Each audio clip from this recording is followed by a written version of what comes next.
Good morning you guys, it's Karen and I'm here to review this. This is the Survival 30 by NIOD. I'm not sure if I'm saying that right, but I'm going to call it NIOD. This is a day lotion. It's a sun protection fluid, I think you'd call it. Yes, a sun protection fluid, and it has a lot of extra protection in this. It's a really, really good day lotion, if you like. But I say day lotion, this is Survival 30. There is also Survival 20, Survival 10 and Survival 0. Survival 0 is meant for nighttime use, and obviously it doesn't have any UV protection in it, but it does have protection from environmental attacks on the skin, lifestyle attacks. It has antioxidants in it, and I think I would really like to try that one out. I can't necessarily think where people would use the Survival 10 because I am assuming that the 10, 20 and 30 is indicative of their SPF. I just had a quick check there because I haven't read through the whole description of this because it is quite in depth. I sort of skimmed over it and was like, okay, it's a day fluid.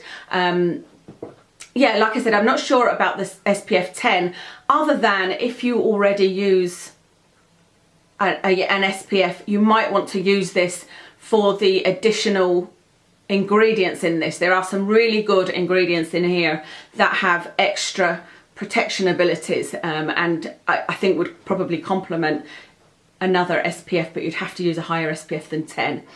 So for me, I was quite happy to get and use number 30.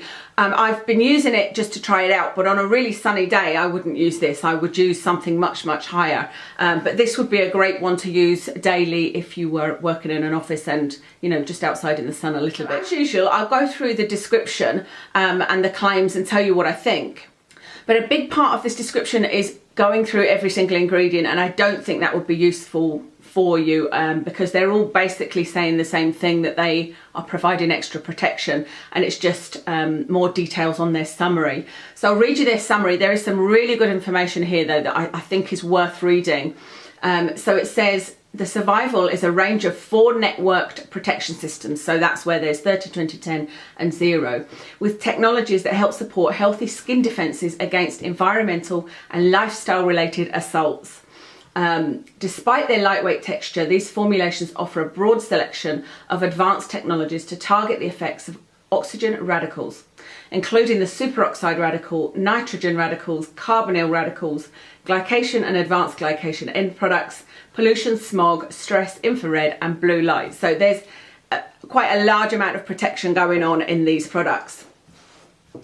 It says in addition to these protection systems, they offer respectively mineral only UVB and UVA protection of SPF 30, 20 and 10. And then it goes on to describe that Survival 0 does not offer UV protection, but is intended for nighttime use.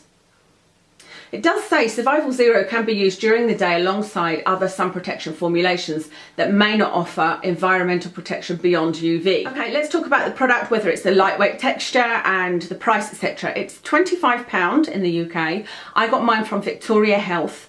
I've seen it a few times actually. I've had a look at the website. I was keeping an eye out for the new Ordinary sunscreens and saw this and thought, well, £25 isn't as bad as I'd looked at the copper Isolate, and that's £38 is the cheapest one you can buy, and so I thought, no, that's just a bit beyond my budget. But this one is £25 for 30ml, which is a much more acceptable price. It's obviously not the level of the Ordinary skincare, but much more acceptable.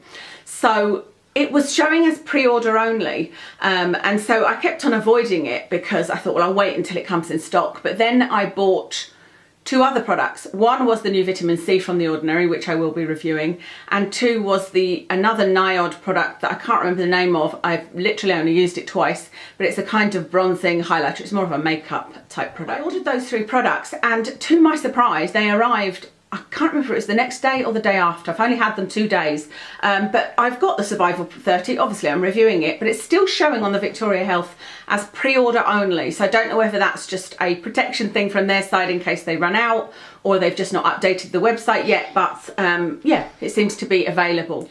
So let's first talk about the packaging. It's in the same packaging as you get a lot of the Ordinary and NIOD products, in the glass dropper. And usually that hasn't been a problem for me. I've had all of the Ordinary products, pretty much all of them are in that bottle dropper form.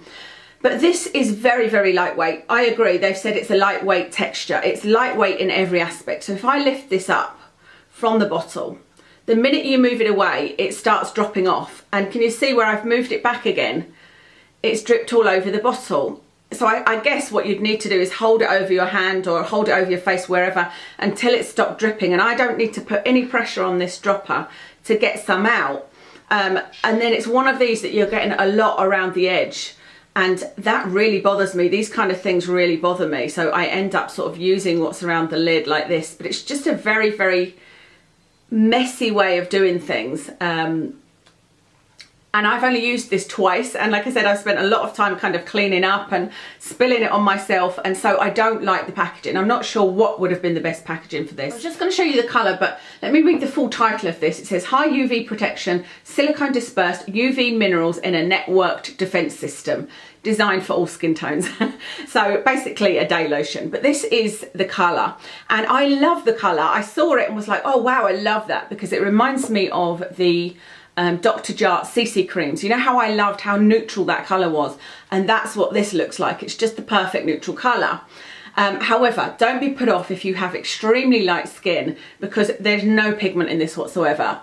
As soon as you start to rub this in, the colour disappears and there's nothing at all. So I really wouldn't worry about that. Colour means nothing. I don't know whether that is an added colour for the colour's sake. That wouldn't really make sense, because there is no colour residue that I can see at all. I've got it on my neck. I put it on my neck this morning because of how little pigment there was, or whether that is just the natural colour of one of the ingredients perhaps. But yeah, so it's a very lightweight texture, as they say. It almost instantly absorbs, and it leaves the loveliest base for your makeup that is not at all matte, but is not any way shiny, satiny. It's really hard to describe. Your skin just feels like it did when you got up, although saying that, sometimes my skin feels a bit oily when I got up, so it probably feels better than that.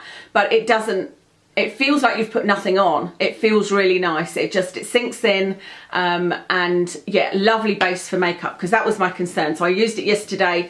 That's my concern with every kind of SPF product. Will it work well under my foundation? So I used it yesterday with my Tarte Rainforest of the Sea to see how it affected it, if at all, and it didn't affect it at all. It was really, really good.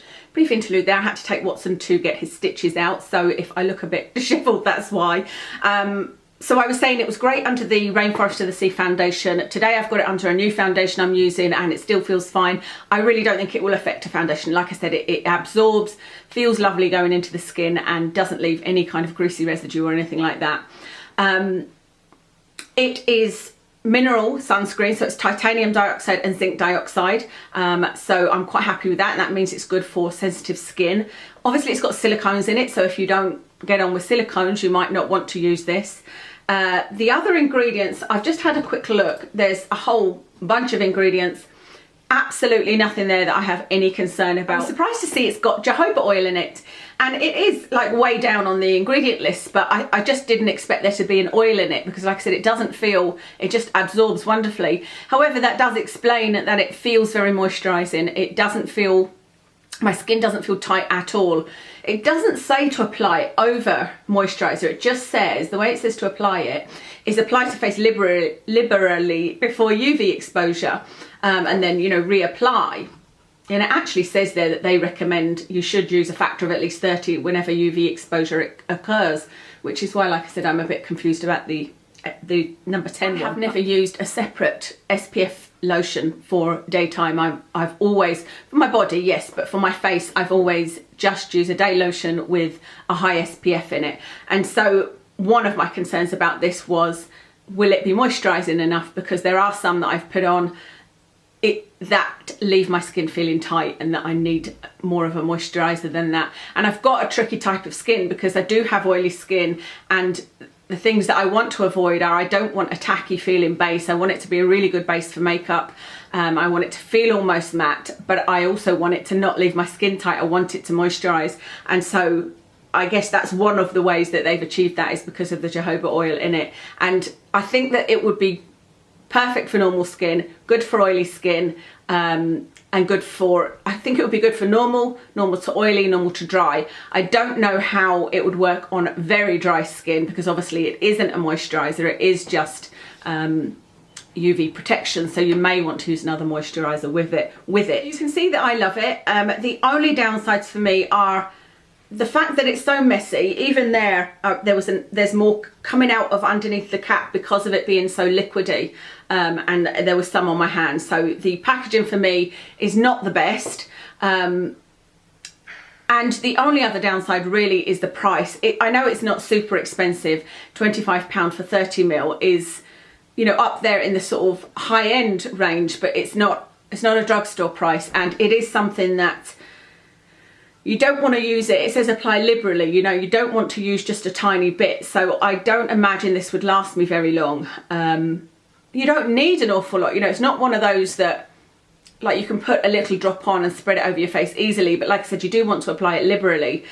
So for me, I don't know whether I would repurchase it for that reason. We'll see how I get on once I've gone through the bottle. I won't do any kind of update on this unless something happens. If I suddenly find myself breaking out and I think it's to do with this, which hasn't happened so far, I'd come and update you, or anything else. It doesn't, you know, ball up or anything like that. But if you don't see any update from me, I'll talk about it in my empties, and I think this will probably last me about a month. I'll probably use this most days, but I will switch to my Neutrogena SPF 45 on probably the weekend when I'm out and about with Watson, walking and whatnot. That's everything. I hope that was useful. Let me know which products you love from NIOD. I am completely new to them. I've heard a lot about them, but I've never ever, you know, that was the first time I'd even browsed that section of the website and looked at the products, and I think I watched 2 videos just to see what people were saying, and there doesn't seem to be a huge amount of information. I really would like to try that copper, the copper one, so I may well splash out on payday and get that one and try it. But the only thing is, I really need to have a think about how it's going to work in with everything else I'm using. So actually, on second thoughts, I might not purchase it just yet, because I need to get to the end of the niacin and matrixyl, etc. There's no point confusing things with adding something else then, is there? Let me know if you're going to buy this, if you're interested, and if you love it as much as me. I'll give you a quick rundown of what's on my face. I have got on the Revlon Youth FX foundation that I'm going to review after this. On my eyes, I've got the Urban Decay Heat palette. On my lips is the Nip Plus Fab lipstick in Tarte, and on my cheeks I used the MAC blush in Petal Power. That's everything. Thank you so much for watching. I'll speak to you again.